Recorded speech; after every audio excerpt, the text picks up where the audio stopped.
నేను అసలు నాకు ఇంకోటి తెలిసిపోయా, నేను ఏది కూడా నేను నో అనలేను. ఎందుకంటే ఏ క్యారెక్టర్ కన్నా చేయాలని ఒక లోపల ధైర్యం ఉంటుంది నాకు. అలాగే కదా నువ్వు 15 సినిమాలు ఇప్పుడు మీరు నెక్స్ట్ వచ్చి గేమ్ చేంజర్ ఒకటి ఉంటుంది, ఈ కాంట్ ఎక్స్పెక్ట్. అవునా? అది శ్రీకాంత్ ఏంటిది ఓరని అలా అనిపిస్తుంది గెటప్.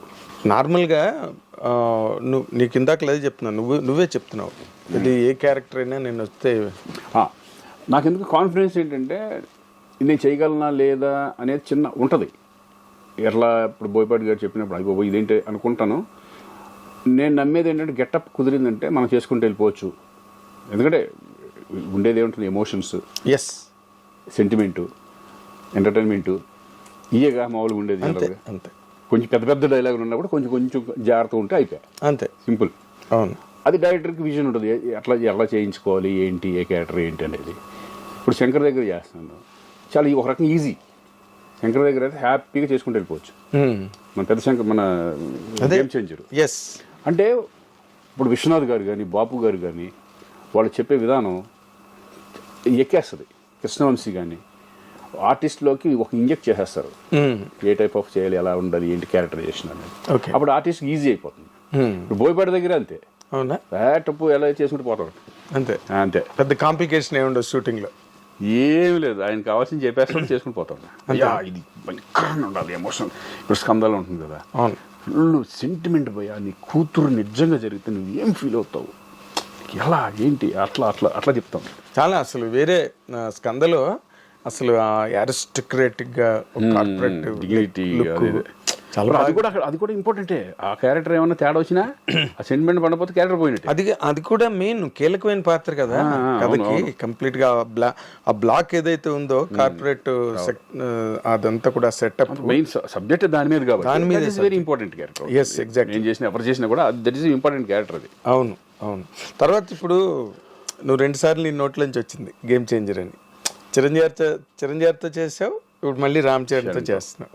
చరణ్తో ఆల్రెడీ మన గోవిందుడు అందరూ వాడేలే, అందులో కూడా చాలా విచిత్రమైన క్యారెక్టర్, ఎంటర్టైన్మెంట్ వాళ్ళే క్యారెక్టర్ నిజంగా. అది బాబాయ్ క్యారెక్టర్. అసలు డ్రెస్సులు గిస్సులు గోలగోలగా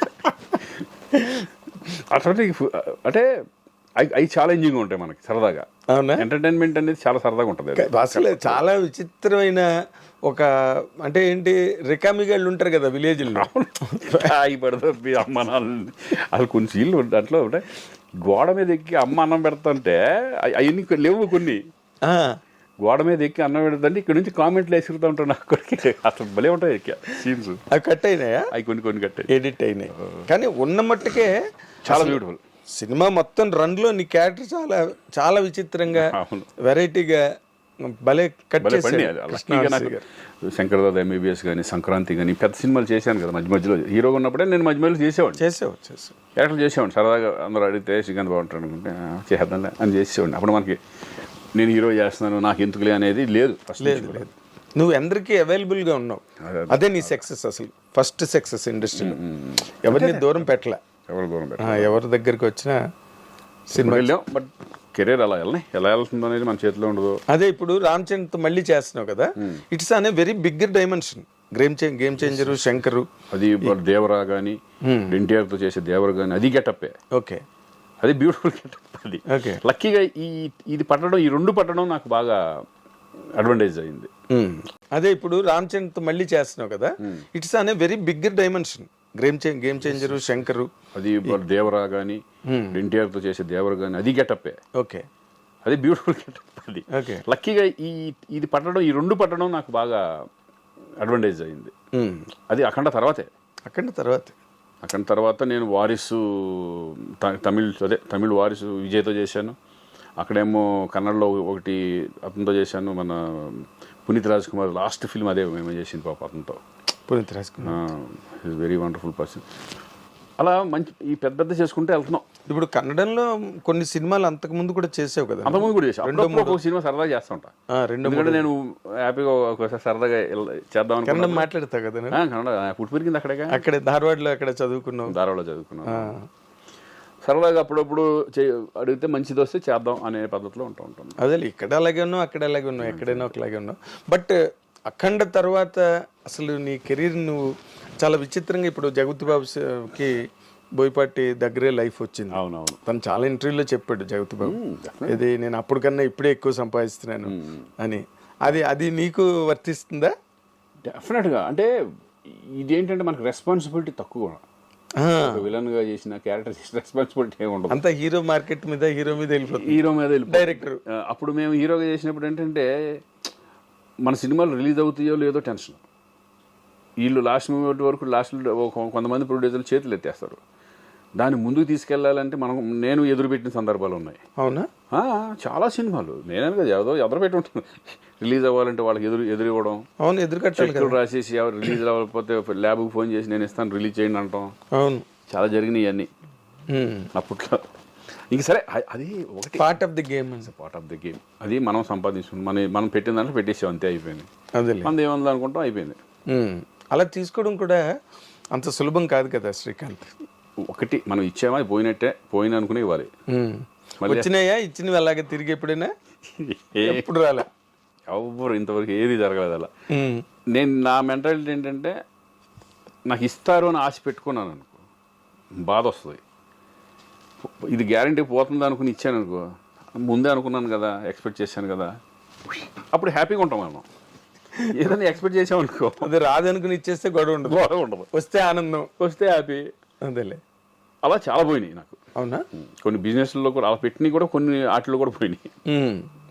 ఇక అయింది. ఇక పార్ట్. అంటే ఇప్పుడు in terms of your remunerations అవి ఇప్పుడు బాగా కాస్ట్లీగా ఉన్నావా ఇండస్ట్రీలో? డెఫినెట్గా కొంచెం ఉంటుంది. ప్రతి సినిమాలు చేస్తున్నాము. అదే సక్సెస్ వచ్చినప్పుడు ఏంటంటే కొంచెం ఇదివరకు మీద కొంచెం బెటర్గా హీరోగా ఉన్నదానికంటే నాకు తెలిసి నేను ఇప్పుడు బెటర్గా ఉన్నాను అనుకుంటున్నాను నేను. టెన్షన్స్ లేకుండా. డబ్బు కంటే ఇంపార్టెంట్ ఏంటంటే ఇక్కడ మనకి టెన్షన్స్ ఉండకూడదు. ఇక రెస్పాన్సిబిలిటీ 25 సంవత్సరాలు తీసుకున్నాం, 25 years వరకు ఆల్మోస్ట్ నీకు హీరోగానే చేసుకుంటూ వెళ్ళాను కదా. అవును. ఇప్పుడు రిలాక్స్డ్గా చక్కగా మా రోషన్ గారు వచ్చిన తర్వాత వాడు చూసుకుంటూ మనం అల్లదా తన కెరీర్ని చూసుకుంటున్నాం. మన సినిమాలు మనం చేసుకుంటూ మధ్య మధ్యలో కోట బొమ్మలు లాంటి క్యారెక్టరైజ్ మంచి సినిమాలు వస్తే హీరోగా ఒక డిఫరెంట్ కాన్సెప్ట్లో వెళ్దాం అనే ఉద్దేశం కూడా ఉంది. 2-3 జరుగుతున్నాయి మన ప్రాజెక్ట్స్.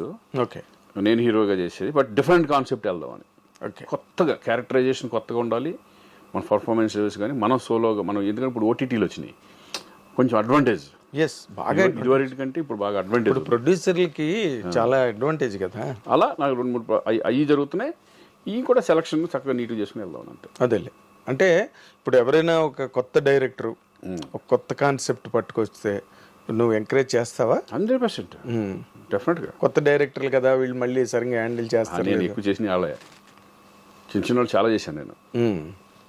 అలా ఏమిడో కానీ కొత్తగా ఉంటే డెఫినెట్గా నేను చేయడం జరుగుతుంది. అదేలే, ఆ రోజుల్లో నువ్వు ఈవి సచ్ అందరితో, ఒక రాఘవేంద్రరావుతో లేదా దాసనారావు గారితో యాక్ట్ చేశాను, బట్ ఆయన డైరెక్షన్లో చేయలే. ఆయనతో కలిసి యాక్ట్ చేశాను. దొంగలుడు చిన్నలుడు అని. చిన్నలుడులో చేశాను. చిన్నలుడు 1-2 సినిమాలు చేశాను ఆయనతో. అంత ఆ ర్యాప్ ఉంది మళ్ళీ, కానీ ఆయన డైరెక్షన్లో చేయలే. అదేలే, ఆయన ఒక్కరినే మిస్ అయ్యావు అయితే నువ్వు. ఆయన డైరెక్షన్లో ఒకటి మిస్ అయ్యాను. అలాగే ఆర్టిస్ట్లో రామారావు గారు మిస్ అయ్యాను. నాగేశ్వర గారితో చేశాను, కృష్ణరాజు గారితో చేశాను, కృష్ణ గారితో చేశాను. తర్వాత ఇంకా చిరంజీవి గారు, వెంకటేష్, నాగార్జున, బాలకృష్ణ, సోమరావు గారితో చేసావు. సోమరావు గారితో చేయలే. ఓకే, సోమరావు గారితో అది నేను చూడలేదు నేను. అవునా? చూడలేదు, ఎప్పుడు కలవలేదు. అప్పటికి ఆయన ఇండస్ట్రీ వదిలేసి మానేశారు కదా. ఎప్పుడూ మానేశారు ఆయన. ఈవి గారి సినిమా లాస్ట్లో ఒకటి చేసినట్టున్నారు, తర్వాత వచ్చిన తర్వాత. ఇప్పుడు నార్మల్గా రామ్ చరణ్, చిరంజీవి గారితో చేసావు నువ్వు. ఆయనతో మంచి క్లోజ్ అసోసియేషన్. రామ్ చరణ్తో కూడా ఆల్రెడీ చేసావు, ఇప్పుడు మళ్ళీ చేస్తున్నావు. అసలు వీళ్ళిద్దరి మధ్యలో నీకు కనిపించే ఒక స్పష్టమైన డిఫరెన్స్ కానీ పోలిక కానీ? ఇద్దరిలో ఇదే నాకు తెలిసి పోలికలే ఉన్నాయి ఎక్కువ. అవునా? ఎక్కువ పోలికలే. అంతేనా? అంటే ఆర్టిస్టుల్ని చక్కగా చూసుకోవడం కానీ, ఇది కానీ ఎక్కువ. అంటే చాలా ఎలా ఉంటుందంటే, ఇప్పుడు అన్నయ్యతో చేసినప్పుడు ఆయన కష్టపడే విధానం, ఇవన్నీ కూడా చరణ్లో ఉంటాయి. కష్టపడే విధానం చరణ్లో ఉంది.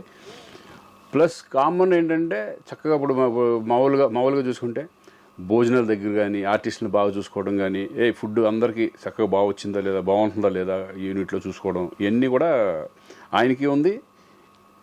చరణ్ కూడా సేమ్. Okay, same.